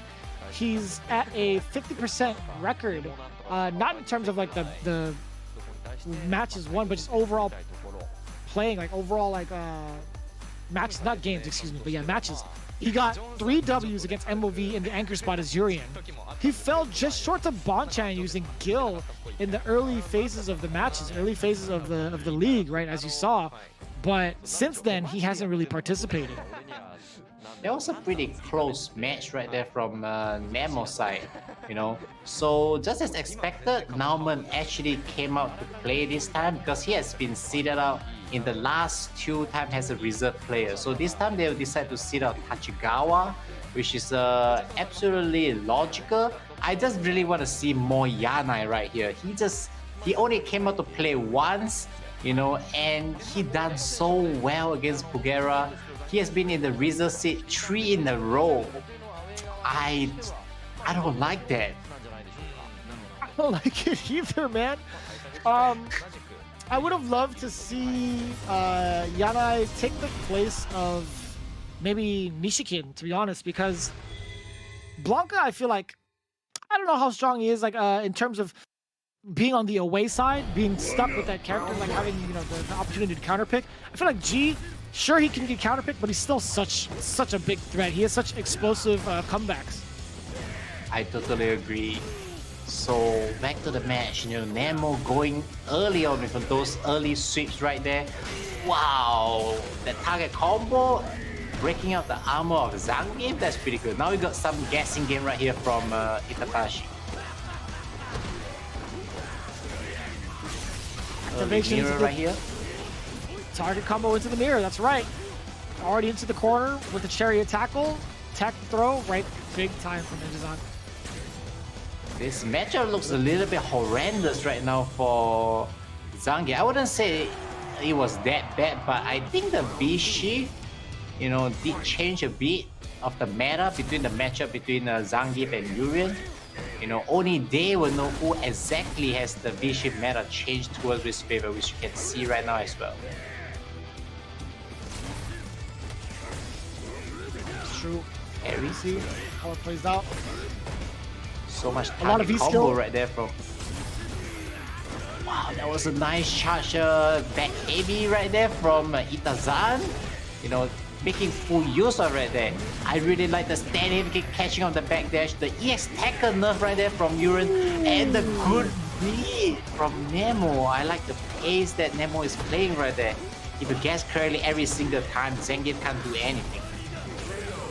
Lost frames again, but still with the onslaught moving back just out of range to the grab. Crouching media punch being so good at whiff punishing these throws. Nemo off to a fantastic start. You were talking about how great he is when it comes to oppression, back-to-back throws and just finding these marks against Itazan. He's definitely looking like the scary guy right now. Yep. And there's a few changes back to where they actually last played. You know, the adjustment right there. EX SPD no longer have throw invincible right there. So that's I felt that the matchup has shifted a little bit more towards Urien, you know, on the favor. What did you just saw that? Oh my god! Are you kidding me? This guy's insane. That's insane. Like he parried the tackle, he did a normal throw, and Nemo jumped out of it. He just did an air SPD straight away. Wow, the awareness right there is so insane. Like a normal Zangief player, if he gets the parry off a tackle, he would have gone for an SPD. But like Itazan understand it may not be enough as a punish going for a throw, yet reacting to the jump was really impressive. That's the thing about Itazan. He is a master of reads. Like, he understands full well what you want to do before you even get to choose what to do. That's the biggest, like, the biggest attribute that Itazan has against a lot of players. I has to agree with that. His read is always so on point. Right now, Itazan has full CA on deck. You know, there's a lot of ways Zangief can convert into the CA, like forward medium kick, you know, back heavy in the crouch counter. That's what you see. Itazan is trying to go for the back heavy kick right there. And now he changes his strategy going into the EX SPD. And the nice counter hit combo. Wow, that looks so amazing. You can see the change in demeanor. Itazan just let out the biggest laugh and the biggest smile. On the other hand, Nemo looks so upset. Yeah, it's so funny to watch these two. Because when Nemo wins, he's the most jovial person. He has the biggest smile on his face, and it looks like Itazan is stressing out, for like out of his mind, like kind of stressing out. But once it turns the other way around, you can see the facial expressions. You can see the pain in Nemo's face and Itazan just laughing it up the whole time. This is so sick. That's definitely for sure. So Itazan has been adapting really well with the V-Shift meta after the EX SPD. You can see that he dashed, going for the forward medium kick, which is also kind of a trap, you know, against V-Shift. He also takes down the V-Shift. He also has a frame trap against tech throw as well. So he's using a lot of those forward medium kick as an Oki on offense. So he has been adjusting really well, you know, with the meta so far. Oh, that would have been huge. Nice That's a great trade-off. That's excellent for Itazan in terms of the damage and Urien being pushed back as well. Yep, I agree. And the timing is the key. Wow, that is so unfortunate. The downline kick ends up in the counter hit, which ends up being +5, you know, so he couldn't get the EX SPD. You know, that's just a little bit unfortunate there for Itazan. One more hit. Wow, I don't like that. Yo, the Borscht Dynamite still not being able to threaten Nemo to sit still. The V-shift into the big punish chariot tackle against Itazan. That was so smart. The interesting is that he even recognized he doesn't need to spend the meter to do the EX, you know, after the V-shift. Just doing the tackle is enough for the kill. Even trying to save the meter, optimizing at the situation at it is so awesome. No, you're absolutely right. Big crush counter. EX Borscht Dynamite. What's going to happen afterwards?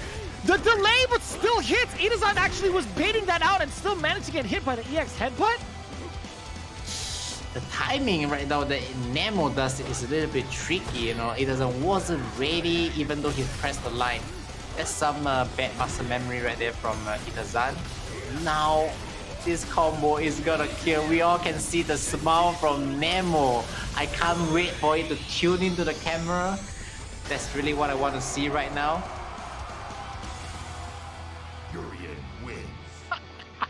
Is he yawning? He's popping off. Did he just yawn? He was popping off After the whole beating time. Zangief? I love the look on his face every time they see go up against each other. It's so good. Itazan is pissed. He's so upset. Look at how upset and disappointed he is. Oh my god, brother. Pan the camera away from him. Let him. Oh, leave him alone, man. He's so upset. This is such a.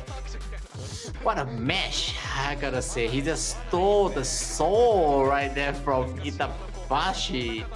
Zangief right there. Well, it's rare to see Itazan not really smiling from this point, but I guess this is just another bad defeat that Nemo has to take. I mean, Itazan has to take. It's so great. I love seeing this rivalry still be as passionate to this day. It's so good. It's so satisfying, right? Ooh, wee. You see the percentages there, 100%. Yeah, 3 out of 3 coming in from the EX reversal headbutts. Not bad from Nemo. I will say it should be maybe like 2 out of 2 because one of them was a slight delay. It was a delayed EX headbutt more so than it was a reversal, right? But I guess Invincible still, nonetheless, not too bad. Yep, has a ES headbutt which is also safe as against light buttons. I think Nemo has a really good rate right there. So now it's discussion time right there from Team Komufa Detonation. Now that his leader Itabashi has just fallen right there, it's really interesting to see if who else there will be. It's just a division between the young players. Not to forget, just like you said, both of them stay in the same house as Otani, right? Yo, these guys they're trying to make sure Itazan is alive, but Tachikawa is now leading the discussion. I believe Naomin should be going up next, if I'm not mistaken. But it was so funny. Tachikawa was trying to check to see if Itazan was alive for that first part of the discussion. Itazan was just staying quiet. But it seems like Nauman is saying, let me turn the mood around for you, looking to go next. Now, what have been the stats for Nauman in terms of how he's been performing thus far into the league? I think Nauman has been on the reserve seat for like 2 times, and he only came out once to fall against Dogura and had a very close match 2-3. So I think he has been not really been showcasing his power, but this may be a very good position for him to be coming out. Sakura looks like a pretty nice match to be fighting against Blanca, so I would like to see him take this one down, to get some redemption for his, I don't want to say 100% loss because he just only played 1 anchor match against Dogura. So this should be his time, to shine, and I look forward to see how he's going to do it. After all, he's the Evo Japan champion, Oh, you're absolutely right. I think going into the matchup itself, we don't really get to see it as often, but I imagine with the toolkit that Sakura has, she is able to counter poke Blanca a good amount with light kick. Her standing light kick specifically being one of the best bufferable light normals due to the fact that she has an uppercut that follows through from further ranges, right? That leads into Oki as well. So that is a big threat in counter poking Blanca. The other tools that she has an EX uppercut to get herself out of danger if she needs to. Her anti-airs, still pretty solid, as well as being able to punish certain things that Blanca has, like Blanca Ball with uppercut, or even like Rainbow Ball, or even like, up ball as well. I think Sakura does it all. I think she does a pretty solid time. I think she has a pretty solid job against Blanca and has a pretty decent time against this matchup. I totally agree with you. Even though Sakura's anti is not the best in the game, it's definitely solid enough for a character like Blanca, which has no trajectory when it comes to the air. So Sakura is a really nice pick. Not to forget, actually, Nauman actually has a Ken and a Laura as well. You know, Nauman used to be a Ken main at the start until he switched to Sakura. That's where he actually made his name, to be honest. So his Sakura has been like one of his sole character right now, and he's been doing so great. I believe he's known as the best Sakura right now, or one of the best in the world. Well, there's going to be a pretty large task at hand for the away team, right? Nemo started things off in a very positive manner, getting the big, significant moral victory, as well as the actual victory, of course, getting the first point against Itabashi Zangief, I should say. Nishikin sort of feeling the pressure. How has he been doing so far in the league? Itabashi or Nishikin? Nishikin has just... Nishikin actually won one match. You know, he just managed to break through the first match, you know, the last time he played. So previously he was on not a good momentum, but the last time he came out, you know, he beat one of the players, so he actually got a pretty nice streak. Now it's time for him to be doing some redemption right here. That's how I felt. He's always playing with 2 Urine. I realized that Soko Momoto really likes to send out 2 Urine. Shuto hasn't got a single reserve seat break so far, so it's kind of interesting to see how, you know, that strategy right now has been working out for them. Yeah, no, it's a very good observation too.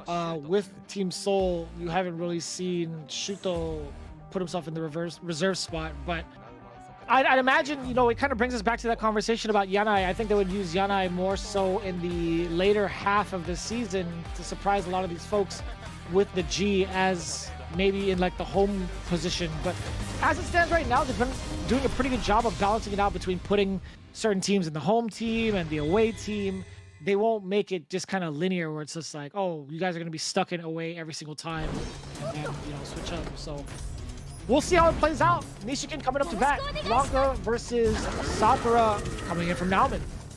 Yeah, I would like to say it's always a treat to be watching Nishikin's Blanca because it's kind of rare. Without Nishikin, I don't really think we'll be seeing much Blanca around. So I would like to see how that was a very early nice buffer right there from Nishikin. And along with his trademark B skill 2 is one of the things that Nishikin almost doesn't use V skill 1. He uses V skill 2 so well. It really makes me feel like he's playing a 1 combination most of the time. And you see the amount of stoppage Nauman has had with that crouching heavy punch, right? In terms of anti-air, even with the rainbow ball, EX rainbow ball, Nishikin tried to get out of the corner. That crouching fear still managed to hit the mark. It was so good. And trigger 1 activation coming in from Blanca, by the way. What? V trigger 1? That was... I've never seen Blanca actually playing V trigger 1. That is so interesting right there. From a choice from Nishikin. I will almost say that not even in tournament matches like V trigger 2 is such a common pick right here. So it's nice to see how Nishikin gonna be utilizing that. No down heavy this time from Nauman. I think the crouching heavy punch from Sakura does not beat the EX Rainbow Roll all the time, which is why you can see Nauman a little bit hesitating between the timing if he wants to press it or not.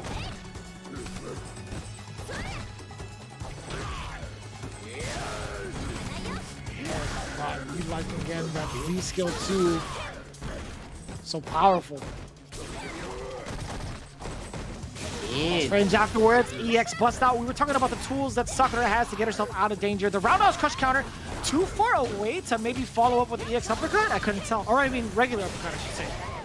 I think he could do a dash in the stand like kick. I believe he dropped the dash right there.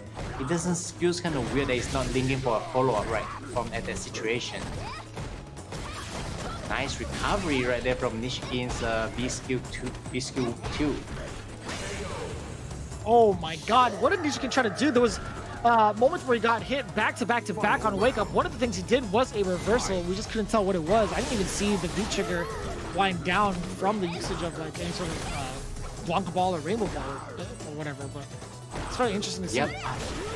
I do think I haven't really been seeing much uses of the B Trigger 1 from Blanca, but I believe if Nishikin picked B Trigger 1 and not the commonly seen B Trigger 2, he definitely has a surprise for us, which I believe we will see in a while if he has the chance to do it. What a Tatsu right there, and the brain trap. The down forward roundhouse actually finding the mark, even because so much damage is so difficult to watch. Damn, that was a cross up? That was so ambiguous. I never seen the Blanca ball for Rainbow Roll, EX Rainbow Roll crossing up like this. Many follow-up of... I have to agree with that. Oh, this combo is gonna take it so damaging. There was a lot of damage right there from that conversion of the V-Trigger 1 Sakura, taking down the first round. I feel that Nishikin's Blanca V-Trigger 1 hasn't been doing the magic that it's supposed to be doing. I wonder if he's going to be switching to V-Trigger 2 though. We might actually, because I don't believe Nishikin is the type to pick a different kind of character with Blanca. I mean, he's been a Blanca main since before everybody knew who he was. But yeah. Honestly, I think, you know, Trigger 2 might be the case. I will say though, for the record, his Trigger 1 wasn't too bad. When he did manage to get these connections, they were off of ambiguous cross-ups, following up with even more damage afterwards. I think maybe he would want V-Trigger 2 as more of a bust-out option to just throw it out, apply pressure, put these ambiguous mix-ups in against Nauman. But we'll see. I think the problem is way outside that boundary, but it is going to be a switch. You can see right there, switch into Trigger 2, still retaining V-Skill 2 though. Yep, he definitely tried some gimmicks and some preparation surprise as V-Trigger 1, but now he's going back to the standard right there. What an early overhead from Nishikin from the start. I wonder if there's an execution error from Nishikin. Adjustment has been pretty well so far. And the Blanca hold. Xian! Did you see the read from Nishikin? That was wrong! Oh my god. That was a hard read right there against that V-shift, you know, or I never seen that move really landing on any opponent just because it's so slow. The way he's jumping into the air, he definitely doesn't look like one of the king in the jungle when he do that move. Yeah. Yeah, it's been countered a good amount of times.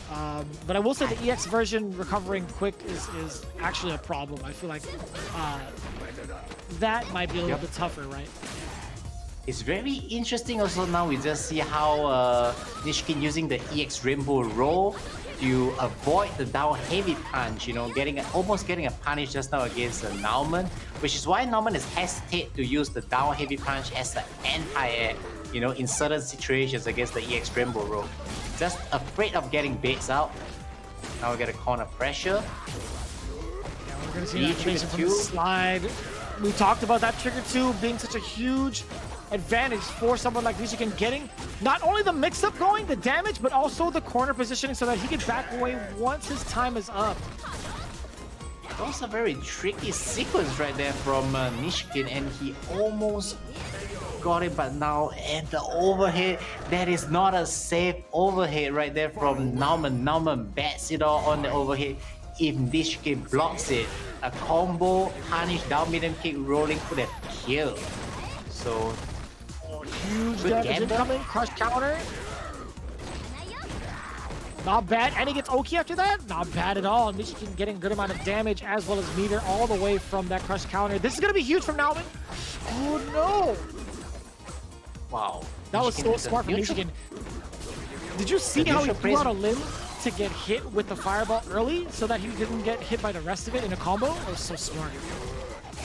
That was such a good use of the button, just stretching the hitbox, you know, so that he doesn't get combo. And it's very hard for Sakura to continue the pressure as well. You can see that Nishikin has been doing the leg work, you know. But just as we speak, a Blanca is a Blanca. I mean, he has done a lot of great work, to be honest, but it somehow ended 2-0 in a very fast fashion. I'd like to apologize though. I will say that sequence, as cool as it was, because we rarely get to see it, that is matchup knowledge. But immediately after that whole sequence ended, Naomin just went on a tirade and just destroyed Nishikin's Blanca. Explosive power from Sakura and damage is still overwhelming, you know, for Nishikin Blanca to be handling.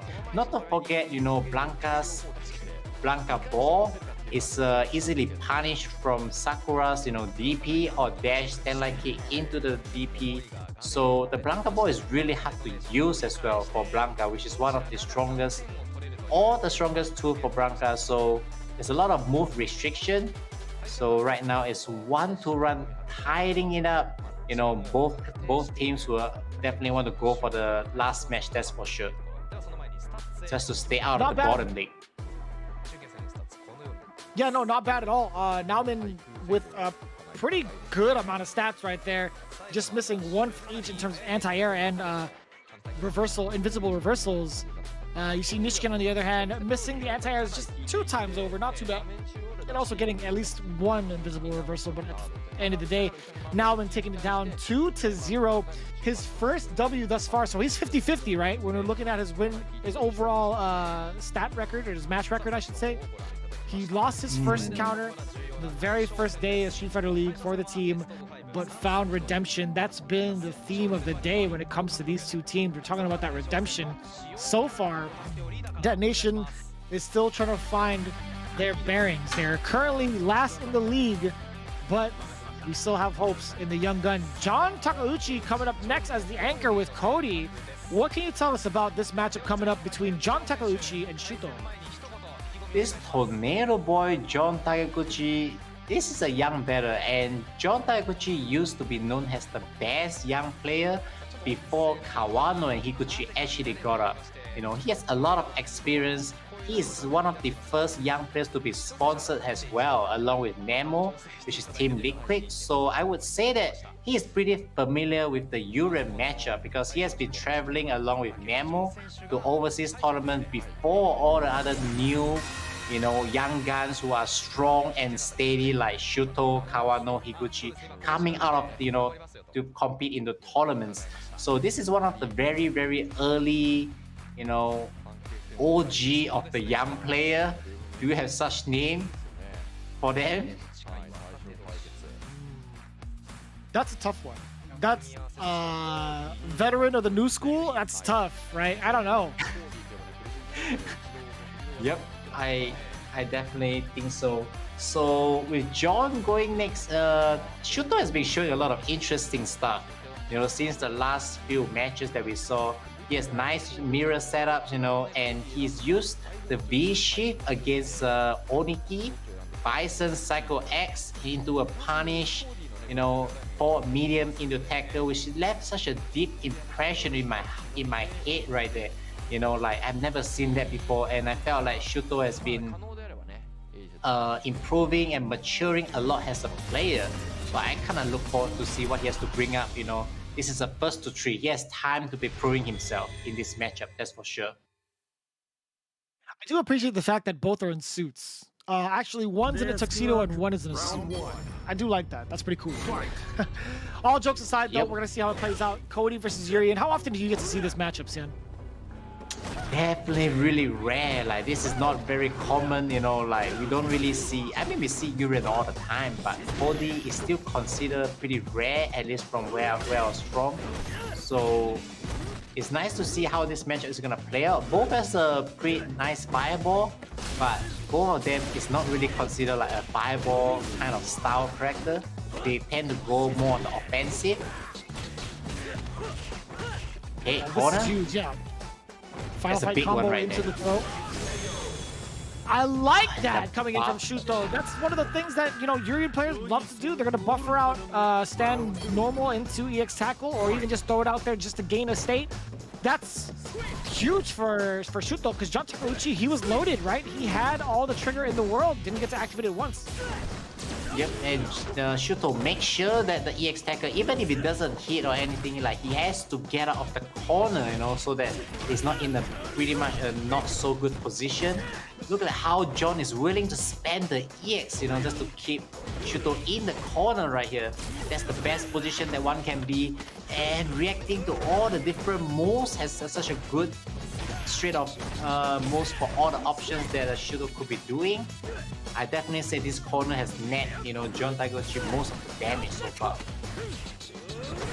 What a huge turnaround too, and that's such a dominating round for John Takeuchi. You saw him barely taking any damage, and I will say him navigating past the fireballs that Urian has with the Crime Sway has been a very big detriment to Shuto's game plan. Yep. And now another, that level 2 Zong, EX Zong right there from John. I like how they're using level 2 Zong just because it's +5. Oh, this is a sequence that you don't really like seeing it, you know, with Shuto going for the down heavy EX fireball +2, you know, into another frame trap down heavy, which can be cancelled into another safe EX fireball again. So that sequence is so strong because it's also within throw range after the first down heavy EX fireball. So that was a very, very strong set play right there from Shuto. Round 1. Fight. Not too bad. What a solid play so far from Shuto. Again, taking it right back from underneath John Takeuchi. Starting things off with a sweep, right? Kind of unprecedented just within that range. It's like, yeah, you want to worry about medium kicks or whatever, but every now and then Shuto does throw out that sweep in a very solid manner, honestly. Just keeping it very hard to tell when he's going to throw it out. I definitely think so. This sweep, you know, is a very unusual option that Urian is doing since it's not really safe, but then it's kind of hard to punish because of the range. When you blocks it, it feels very far, and most people don't get to punish it properly. So that's why like this is pretty much a dangerous but a safe move to be throwing out. Man, did you see how far Shuto walked up for that? What in the world? Just raw tackle? There you go, and now John get to set his footing right there with this V-Trigger 2. Oh, and that buffer from Shuto, that was absolutely great. Yeah, it's Timing. tough right now. Round 2. Fight. Awesome timing, you know, for the buffer. Now John Taguchi Right, yeah. got to do some adjustment right there, you know, in this game. Wow, I like the V skill from recognizing the strings has a little bit of gap. Right, yeah, you know, Shuto, again, he's still trying to get away with throwing out these fireballs against John Takeuchi. That's the fireball he needs, right? A little bit closer out. But it's so dangerous when John Takeuchi is showing off that medium kick. If he's willing to throw that out there and trying to get the conversions, it could be dangerous for Shuto. And now in this corner, but still, yeah. Throwing out the metallic sphere in his face. The handshake of death. Oh, God. The handshake is such a strong cross counter move right there. Mixing around with the EX Hacker +5 on block and this string, maximizing the combo. Even though you can block my EX Hacker, I can cancel into the V trigger and I'm still +5 right in your face in a throw mix-up situation. That is one of the strongest thing of Urian right there. Did you see how lucky Shuto got, though? How he's able to maximize the damage right there? So after the activation of the mirror, he went for the low medium kick, still able to link in the crouching medium punch because of the fact the low medium kick hit as a counter hit, right? Because it was a 50-50 scenario whether or not it was going to be a throw because of how plus he was. So that was so fortunate for Shuto to get that counter hit going to finish the combo. Yeah, I do think so. Yeah, that was a very is it an optimal or lucky right there? You know, but that situation, awareness or luck is kind of something that's going on pretty good right there for Shuto so far. Okay, now we get the Oki. Wow, even went for the max punish just from the B-Shik.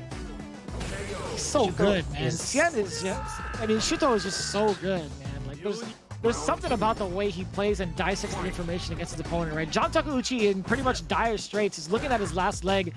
Match point here for Shuto. I don't see Shuto at actually, you know, worried one bit. I don't think he's going to be giving up any sort of games today against John the way that he's been playing. Yeah, and not to you may seem like John Taiguchi is not familiar with the Euro match, because that's not the case. Because during the preseason, John Taiguchi actually beat Hokkaido's Yuren, 3-2, so he definitely is good in this matchup. But Shuto has been showing his preparation work is working out really well so far. Okay, corner pressure right here. I never seen anyone punishes that target combo from Cody ever. That double jab target combo recovers so fast. It's really rare to see someone punishing. I like the awareness right there from Shuto. Now one hit away. Oh my god! Back throw down! You were talking about one hit away, the critical art? Oh yeah, coming in from John Takeuchi, spending it, getting himself a W on the board. Is this his only other round that he's gotten in the set so far? I believe so. Yep, that's the only round he get it, and he has to spend the meter because it's so dangerous in the position to be at. If he don't try to chip right there, he may actually lose the round. Shuto is going for the light shoulder, trying to hit confirm into the CA. Shuto is trying every measure that can get him a win right there. And now Shuto just going a little bit overstretched in his offense, I would say. No, he just wants to go in. He's not respecting right here. As he should. He has such a life lead, or not life lead, sorry. He has such a match lead so far with 2 games. This is going to be huge. This is going to be the great equalizer, right? You talked about how important it is to get away from these mirrors and how big of a comeback factor it is, but now that it's dissipated, I think John Takeuchi has a chance at survival. Shuto really loves hit confirming the hit into the mirror. It's a pity he didn't got the setup done, but now he's still in a pretty good position. +5, level 2 EX Zone, and now the pressure following. Is this gonna be not enough? I like the little crouching light kick at the end of the round, That's still a very safe crouching light kick because it's safe against the EX hit, but from the way it's pressed, it's a immediate light is always safe against EX hit. But so John Taiguchi, even though on the offense, he makes sure that he's going for something safe. If it hits, it kills. If it doesn't, it's still safe, against the EX hit or EX reversal. I wonder what the interaction would have been had Shuto just let the critical art rock, just use reversal critical art, right? I think that would have taken away the rock as well. I don't know, actually. I'm kind of curious about that. Yep. Wow, the raw I like that, punishing the V-skill activation just within range. I like that from John. Not letting Shuto get anything for free. Bat sand! We don't see that move often right there. No EX. I think there was a mistake there from John. Now we're gonna see. He went for the side switch this time, Shuto. The corner is probably more important at this point because he has a lot of health to be coming back from here.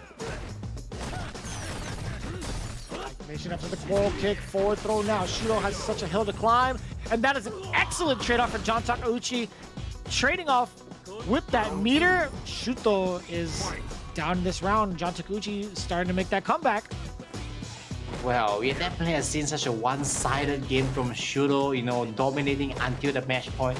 And John Taiguchi just all of a sudden adjusting his gameplay to an extent that now he's almost fighting it back 2-2. Very impressive so far, from whatever John Taiguchi has been doing, to be taking on this matchup. EX Zone again. Plus frames after the EX Zone to close the gap. That's right. Yeah, Shuto has been pushed on the back foot a lot. No big buffer, but still, John Takeuchi is still swinging away. Damn medium kicks, a lot of crouching medium punches as well, trying to get a confirm. One of the interesting things that John has is he always uses the level 2 EX Zone so far in this set instead of the level 1 Zone. So EX Zone, I wonder why he has to go for that +5 on block, It's very interesting. Okay, now it's back to the level 1. Now he got an O kick.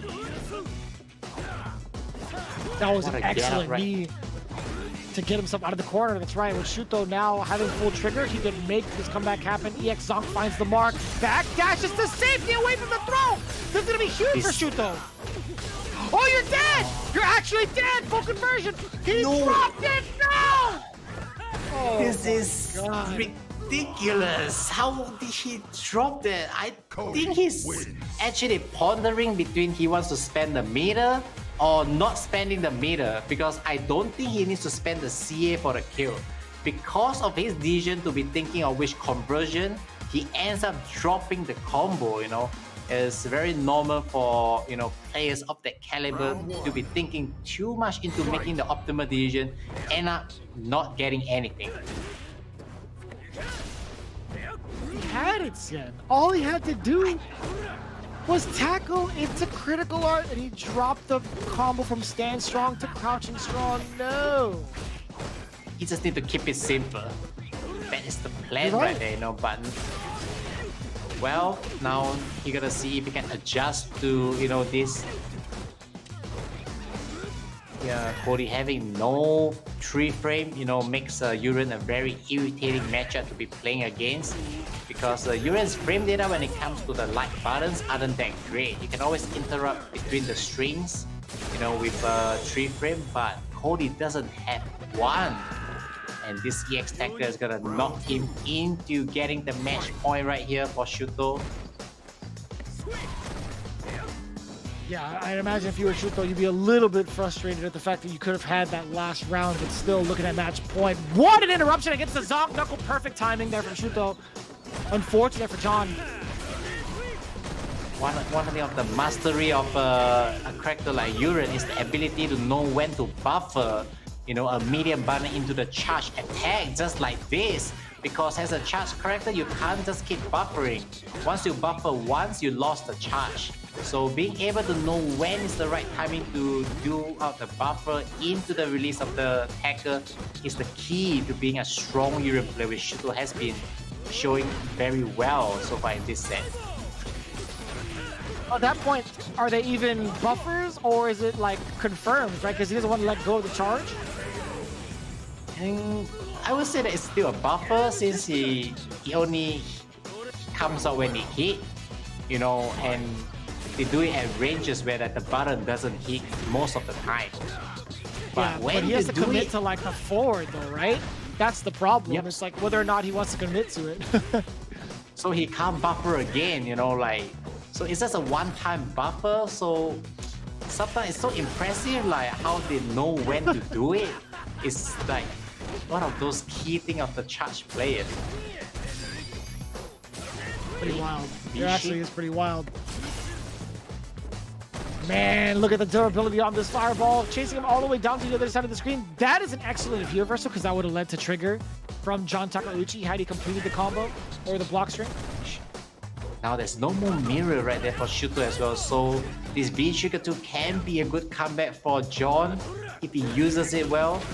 This is so big. Now we gotta take the Oki. Oh my god, is John gonna get his first W? He's gonna get it! Right down the spine! John Takeuchi takes it in. Shuto stopping the V shift.